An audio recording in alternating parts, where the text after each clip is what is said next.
பொட்டி வந்தாச்சுல இனிமே சின்ரஸ கையிலேயே பிடிக்க முடியாது, அவருடைய ஆட்டமே தனியா இருக்கும் அப்படிங்கிற மாதிரி தான் ஒருத்தர் ஓவரா ஆட்டாடிட்டு இருக்காரு. அவரை பத்தி தான் இன்னைக்கு நம்ம பேச போறோம். இந்நேரம் உங்களுக்கே தெரிஞ்சிருக்கும். ஆமா, உருட்டு மன்னன் சீமானவர்களை பத்தி தான் பேச போறோம். என்னன்னு கேட்டீங்கன்னா, இப்போ வந்து நம்முடைய முதலமைச்சர் அவர்கள் நாளைக்கு மறுநாள் கரூருக்கு போறாரு. அங்க இந்த பாதிக்கப்பட்ட குடும்பங்கள் ஒவ்வொருத்தர் வீட்டில் உள்ளவங்களுக்கும் அவங்களுடைய தகுதியின் அடிப்படையில் அரசாங்க பணி கொடுக்க போறதாக ஒரு நியூஸ் வந்து பரவிட்டு இருக்குல்ல. அதாவது அதிகாரப்பூர்வமா வந்துட்டு சொல்றாங்க. இன்னும் பார்த்தீங்கன்னா முதலமைச்சர் விஜயவர்ல எந்த ஒரு அறிவிப்பு சொல்லல.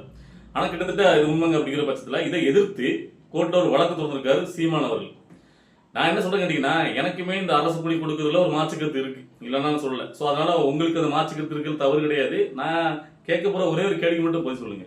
இப்ப இவ்வளவுக்குள்ள அக்கறையா வந்து சீமான் அவர்கள் விஜயவர்களுக்கு எதிராக அந்த அரசு பணி கொடுக்க கூடாது, அதாவது ஒரு நடிகனை பார்க்க வந்து இறந்தவங்க நீங்க அரசு பணி கொடுப்பீங்களா அப்படின்னு சொல்லிட்டு ரொம்ப அப்படி ஒரு ஆக்ரோஷத்துல பொங்கிட்டு வந்து வழக்க தொடர்ந்துருக்கீங்கல்ல. இதே இது போன திமுக ஆட்சியில கொழுப்படுத்து கள்ளச்சாராயம் குடிச்சு போய் இறந்தாங்க. அப்போ இதே அரசாங்கம் ஒவ்வொருத்தருக்கும் 10 லட்சம் ரூபாய் அறிவிச்சது. 10 லட்சம் என்ன ஆச்சு? அதாவது நாட்டுக்காக இறந்தவங்க கிடையாது, கொழுப்படுத்து தான் குடும்பத்தையோ தான் பிள்ளைகளை பத்தி கவலைப்படாம கொழுப்படுத்து கள்ளச்சாராயம் குடிச்சு இறந்தவங்க. அதாவது கள்ளச்சார விற்பனையை தடுக்காம வேடிக்கை பார்த்தா அரசாங்கம் மேல தப்பு. அதை மறைக்கிறக்காண்டி அவசர அவசரமா திமுக அரசாங்கம் கொடுத்து அதை மூடி மறைச்சது. உங்களுக்கு தெரிஞ்சுக்கணும்னு நினைக்கிறேன். அதாவது நம்ம நாட்டுல ஒரு பேரிடர் இயற்கை சீற்றத்துல இறந்தா கூட 10 லட்ச ரூபாய் கொடுக்கறது கிடையாது. ஆனா கள்ளச்சாராயம் கொழுப்படுத்து குடிச்சு செத்தவனுக்கு 10 லட்ச ரூபாய் அறிவிச்ச அந்த அரசாங்கத்தை எதிர்த்து ஏன் நீங்க ஒரு வழக்கு கூட தொடரல? தமிழர்களுக்காக இதே மாதிரி பார்த்தா அறிவாச்சாரா சிந்திக்கக்கூடிய சமூகமா இருக்குன்னு சொல்லி பொங்கிட்டு வரக்கூடிய சீமான் அவருடைய தம்பிகள் இதுக்கு போய் சொல்லுங்க. அதாவது எந்த விஷயம் நான் பேசினாலும் நாம கொஞ்சம் தம்பிகள் சீமான் காண்டி முட்டு கொடுக்க வரீங்களா, இதுக்கு போய் சொல்லுங்கப்பா. ஏன் அப்போ உங்களுடைய அண்ணன் சீமான் அவர்கள் திமுக ஆட்சியை எதிர்த்து வழக்கு தொடரல நான் கேட்கிறேன். எப்பவும் ஒரே மாதிரி ஒரே நிலைப்பாடு தானே இருக்கணும். அது என்ன இப்போ நான் இல்ல தெரியாம கேட்கிறேன். எது எடுத்தாலும் நொட்டை, எது எடுத்தாலும் குறை சொல்றது. இப்போ ஒன்று சொல்லியிருக்காரு. என்ன கேட்டீங்கன்னா, அமைச்சர் ராஜ்மோகன் பள்ளி கல்வித்துறை அமைச்சர் அவர் வந்து பாத்தீங்கன்னா நக்கலா விமர்சனம் பண்ணியிருக்காரு. அவர் மேல என்ன ஒரு குற்றத்தை கண்டுபிடிச்சான்னு தெரியல. அவர் சிறப்பாக தான் செயல்பட்டு வர்றாரு. என்ன சொல்லியிருக்காருன்னு கேட்டீங்கன்னா, அதாவது ராஜ்மோகன் வந்து பாத்தீங்கன்னா தனியார் பள்ளிகளுக்கு தான் கல்வித்துறை அமைச்சரா, அரசாங்க பள்ளிகள்லாம் கிடையாதா? அரசாங்க பள்ளிகளுக்கு தரத்தை உயர்த்துக்கு எதுவுமே பண்ண மாட்டேங்காரு, ஒரே தனியார் பள்ளியில மட்டுமே பத்தியே பேசிட்டு இருக்காரு அப்படின்னு சொல்லிட்டு நான் கேட்கிறேன். தனியார் பள்ளிகளுக்கு அப்படி ஸ்பெஷலா என்ன கவனிச்சாங்க சொல்லுங்க பார்ப்போம். நான் ஒன்று சொல்லட்டுமா? எந்த ஒரு ஆட்சியுமே பண்ணாத ஒரு விஷயம், தனியார் பள்ளிகளுக்கு குறிப்பா செக் தான் வச்சிருக்காங்க, செக்மேட் அப்படின்ட்டு. அதாவது தனியார் பள்ளிகள் நீங்க எவ்வளவு மாணவர்கள்ட்ட கல்வி கட்டணம் வசூலிக்கீங்க அப்படிங்கறத நீங்க வந்து வெளிப்படையா நோட்டீஸ் போர்டுல ஒட்டணும் அப்படின்ட்டு ஆனாயிட்டு இருக்காங்க. இது வரைக்கும் எந்த ஆட்சியில் இது இப்படி பண்ணிருக்காங்க சொல்லுங்க பார்ப்போம். என்னமோ வந்துட்டு தனியார் பள்ளிகளுக்கு ஏதோ வந்து பாத்தீங்கன்னா இல்ல ஒரு குரூப் அழியுது. என்ன கேட்டீங்கன்னா, தனியார் பள்ளிகளுக்கு சேவை பண்ணி தனியார் பள்ளிகள்ட்ட தானே அந்த வருமானம், அதாவது பணம் அதிகமா வாங்க முடியும் இவங்க. அதனால பாத்தீங்கன்னா இவங்க தனியார் பள்ளிகளுக்கு ஃபேவரா செயல்படுறாங்க, அரசு பள்ளியில கண்டுக்காம இருக்காங்க. என்ன தெரியும் பேசிட்டீங்க? கவர்மெண்ட் பள்ளிகளுடைய தரத்தை உயர்த்தினா 1 மாசம் தான் இருக்கு. 1 மாசத்துல நீங்க எல்லாத்தையும் சரி பண்ணிட முடியுமா? இத்தனை ஆண்டு கால திராவிட கட்சிகளை சரி பண்ணா விட்டுருக்காங்க. அதெல்லாம் கேள்வி வைக்கணும். இப்பதான் ஒவ்வொரு துறை சார்ந்து என்னென்ன பிரச்சனை இருக்கு, என்னென்ன ஓட்டுருக்கு அதை சரி பண்ணிட்டு வராங்க. இந்த 5 வருஷத்துல எதுவுமே பண்ணல, நீங்க அடுத்த எலெக்ஷன் வரும்போது நீங்க கல்வி தரத்தை உயர்த்தலன்னு கேட்டா அது நியாயம் இருக்கு. அதுக்குள்ளேயே பாத்தீங்கன்னா அரசாங்க பள்ளியோட கல்வி தரத்தை உயர்த்தி நீங்க எந்த ஒரு திட்டம் அறிவிக்கலன்னா நான் கேட்கிறேன். ஒரு நல்ல மனுஷனா இருந்தா நாம் திரும்பி கட்சி சீமானை பத்தி கேட்கிறேன். இந்த 40 நாட்கள்ல அவங்க எவ்வளவு விஷயங்களை பண்ணிருக்காங்க? ஏதாவது ஒரு விஷயத்துக்கு, நல்ல விஷயத்துக்கு ஆமாப்பா சிறப்பா செயல்பட்டீங்க அப்படின்னு பாராட்டிருக்கீங்களா? எனக்கு தெரிஞ்சு சில கட்சிகள் நல்லா, அதாவது எதிர்கட்சியில் கூட சில கட்சிகள் கூட பாராட்டிருக்காங்க. அதாவது மேகதாது அணைக்கு எதிரான தீர்மானத்தை நிறைவேற்றும் போது எல்லா கட்சிகளும் பாட்டாங்க. அதை கூட இவர் பாட்டு மனசார ஒரு வார்த்தை கூட சொல்லல. அதுக்கப்புறம் 717 டாஸ்மாக் கடையில மூடினாங்க. அப்பவும் ஒரு பாட்டு கூட தெரிவிக்கல. இந்த கல்வி கட்டணத்தை வந்து வெளிப்படையா போடணும் தனியார் பள்ளிக்கு கல்வி விட்டாங்க, அதையும் ஒண்ணு சொல்லல. இப்போ வந்து பாத்தீங்கன்னா பத்திரப்பதிவுத்துறை ஆன்லைன்ல கொண்டு வந்திருக்காரு, ஊழல் இருக்கக்கூடாது அப்படிங்கிறக்காண்டி. சோ இந்த மாதிரி எவ்வளவு நல்ல விஷயங்களை, நான் இன்னும் சில விஷயங்களை விட்டுருக்கலாம், எவ்வளவு விஷயங்களை பண்ணிருக்கீங்க. ஏதாவது ஒண்ணுக்கு ஆமாப்பா என் தம்பிப்பா ஒரு இந்த விஷயம் நல்லா பண்ணிருக்கு பாருப்பா, நான் மனசார பாராட்டுறேன் அப்படின்னு உண்மையான ஒரு நேர்மையான மனசா இருந்தா அதை பாராட்டணும். ஆனா இவருக்கு முழுக்க முழுக்க வன்மம், வெறும் திமுகவுடைய கைக்குள்ளேயே செயல்பட்டு இருக்காரு இந்த சீமான். எல்லாரும் சொன்னா மட்டும் உங்க ஆமை குஞ்சுகளுக்கு பத்தி கோபம் பொத்துக்கிட்டு வரும். 2 நாளைக்கு முன்னாடி உதயநிதி ஸ்டாலின், அன்பு தம்பி உதயநிதி ஸ்டாலின் கொஞ்சம் கொலாபன செட்டில்மெண்ட் ஆனவுடனே இன்னைக்கு வந்து பாத்தீங்கன்னா வழக்கு தொடர்ந்தாச்சு முதலமைச்சர் விஜய்க்கு எதிராக. நீங்க வந்து பாத்தீங்கன்னா அப்படி நீங்க வந்து அந்த 41 குடும்பங்களுக்கும் நீங்க வந்து அரசு பணி கொடுக்க கூடாது அப்படின்ட்டு. அதாவது 41 குடும்பங்களுக்கும் அந்த அரசு பணி கொடுக்க கூடாதுங்கிறது உங்களுடைய கொள்கை அடிப்படையில ஒரு அறிவார்ந்த சமூகமா இருக்கணும் அப்படிங்கிற நோக்கத்துல நீங்க வந்து ஒரு வழக்க தொடர்ந்து தான் நாங்க வந்து பாத்தீங்கன்னா அதை ஒன்னும் சொல்லியிருக்க மாட்டேன். நான் வந்து சொல்லியிருக்க மாட்டேன், மற்றவங்க எப்படி நான் சொல்லியிருக்க மாட்டேன். ஆனா திமுகவுடைய பேச்சை கேட்டுட்டு நீங்க வந்து ஒரு வழக்கு தொடர்றீங்கன்னா ஏன்னு கேட்டீங்கன்னா திமுகவை இது எதிர்த்து வழக்கு தொடரல. ஆனா சீமான் முந்திக்கிட்டு வந்து வழக்கு தொடர்றாருன்னா இப்ப எதிர்க்கட்சியே இருக்கிறதுல வழக்கு தொடராத போது சீமான ஒரு செய்யறாருன்னா அப்ப யாரோட பேச்சுக்கள் செயல்படாது அப்படிங்கிறத நமக்கு தோணும். ஏன்னா இதுக்கு முன்னாடி நீங்க வந்து திமுக ஆட்சியை கேள்வி கேட்டு அதுக்கு எதிர்த்து வழக்கு தொடர்ந்தீங்க ஒரு பிரச்சனைக்கு ஏதாவது மக்கள் பிரச்சனைங்க அப்படின்னா நான் வந்து கேள்வி கேட்பது கிடையாது. அது வெளிப்படையா மட்டும் திமுக எதிர்த்து 2 கருத்து கத்த வேண்டியது.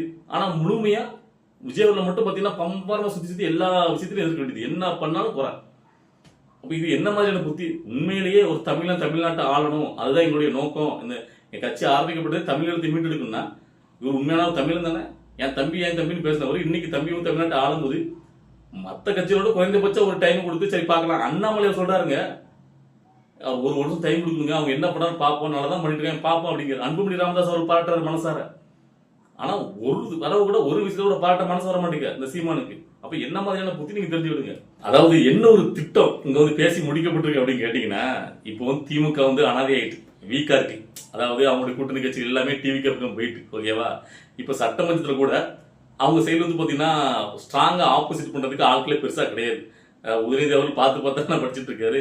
ஸோ ஏடிபிக்கும் ஆல்ரெடி வீக்காகவே உட்காந்துருக்கு, அங்கேயும் ஆட்கள் எல்லாரும் டிவி பக்கம் போயிடுச்சு. இந்த சூழ்நிலையில சீமான நம்ம வந்து பாத்தீங்கன்னா ஒரு பொது வேட்பாளரா நிக்க வச்சு ஜெயிக்க வச்சு சட்டமன்றத்துக்குள்ள அனுப்பிவிட்டு நம்ம கூட அப்படியே உதயநிதிக்கு பக்கபலமா இவரும் பாத்தீங்கன்னா இவர் தான் ஆல்ரெடி வந்து பாத்தீங்கன்னா டிவிக்காக பயங்கரமா எதிர்த்தானே இருக்காரு. தேர்தலுக்கு முன்னாடியே திமுக ஜெயிச்சாலும் பரவாயில்ல டிவிக்கு ஜெயிக்க கூடாது அப்படிங்கிற கொள்கையில் இருந்தவர் தானே. சோ அப்போ இப்போ இவர் உள்ள கூட்டு வந்தா அப்படி விஜய் இவர் வச்சு செய்வாரு, நம்ம நல்லா என்ஜாய் பண்ணலாம், நம்மளுக்கும் பக்கபலமா இருப்பாரு, வெளியில வேணா நம்மள வந்து எதுக்குற மாதிரி இருப்பாரு. இந்த இடைத்தேர்தல் ஜெயிச்சா அவர் சொன்னதும் அவர் இது வரைக்கும் கடைபிடிச்சிருக்க அந்த கொள்கையிலும் எதுவுமே மாறுபட்ட மாதிரி இருக்காது. யாரும் அவங்களை கேள்வி கேட்க முடியாது. யாரும் கேட்டீங்கன்னா இப்ப சாதாரண ஒரு தேர்தல் இருந்தாங்கன்னா அவங்க தனியா நின்று ஜெயிக்கணும், அது முடியாது. கூட்டணியில போய் சேர்ந்தாங்கன்னா எல்லாரும் கேள்வி வைப்பாங்க. இவ்வளவு நாள் வந்து பாத்தீங்கன்னா யாரோட கூட்டணி வைக்க மாட்டேங்க வீரவசனம் பேசுறீங்களா, இப்ப இதுக்கு மானங்கட்டு திமுக கூட்டணி வச்சிங்க அப்படின்னு கேட்டுருவோம். இடைத்தேர்தல் அப்படி கிடையாது. இந்த 2 கட்சிகளும் டிஎம்கே ஏடிஎம்கே பாத்தீங்கன்னா போட்டியிடாம மறைமுகமா அவருக்கு சப்போர்ட் பண்ணி ஒரு ஆதரவு கொடுத்து ஜெயிக்க வச்சு அவரை மட்டும் உள்ள கொண்டு வந்துட்டா சோ அப்போ வந்து பாத்தீங்கன்னா அவரை எதுவும் கேள்வி முடியல, அவர் தனியா செஞ்சு உள்ள போயிருக்காரு அப்படிங்கிற மாதிரி ஆயிரும். சோ அதை விஜய் அவர்களை வச்சு செய்யறதுக்கு இவரை யூஸ் பண்ணிக்கலாம், டிவிக்காக வச்சு செய்யறதுக்கு இவர் ஒரு ஆள் போதும், நல்லா வந்து பாத்தீங்கன்னா புத்திசத்தமா கேள்வி கேட்பாரு அப்படிங்கிற ஒரு இதுல திமுக பக்கபலமா இவர் வந்து யூஸ் பண்ணிக்கிட்டு அதுக்காக தான் ஒரு டீலிங் நடந்திருக்கு. என்னது சொல்லன்னு தெரியல. அதாவது இப்படி சாப்பிட்றதுக்கு இப்படி சுத்தி ஆட்ட மாதிரி இருக்கு.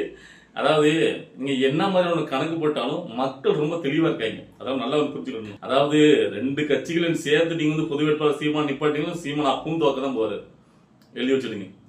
அதாவது எனக்கு வந்து பாத்தீங்கன்னா சீமான் வந்து பாத்தீங்கன்னா சட்டமன்றத்துல போகக்கூடாது அப்படிங்கிற எண்ணெல்லாம் கிடையாது. நானே இருக்குன்னு சொல்லியிருக்கேன். நாம் தமிழ் கட்சி ஒரு 4-5 பேர் உள்ள போங்கப்பா, திராவிட கட்சிகள் தான் வேண்டாம், நல்லா இருக்கும் அப்படின்னு நம்மளுடைய நிலைப்பாடு. ஆனா அந்த திராவிட கட்சியோட சப்போர்ட் நீங்க உள்ள போறதுங்கிறது அதை விட கேவலம் ஒண்ணுமே கிடையாது.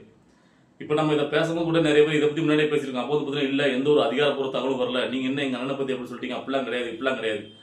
சரி, இவ்வளவுக்குள்ள வந்து பாத்தீங்கன்னா கட்சி ஆரம்பிக்கப்பட்டதே யாருக்காக, யாரை எதிர்த்து, காங்கிரஸ் திமுக எதிர்த்து ஈழத்த தமிழர் கொல்லப்பட்டது காரணமாக தான் கட்சி ஆரம்பிச்சாரு. ஆனாலும் பாத்தீங்கன்னா இப்போ வரைக்கும் போயிட்டு திமுக கூட உறவுல தான் இருக்காரு. உங்க எல்லா இடத்துலயும் நீங்க கட்டி பிடிக்காத குறையாதான் நீங்க வந்து உறவுல இருக்கீங்க.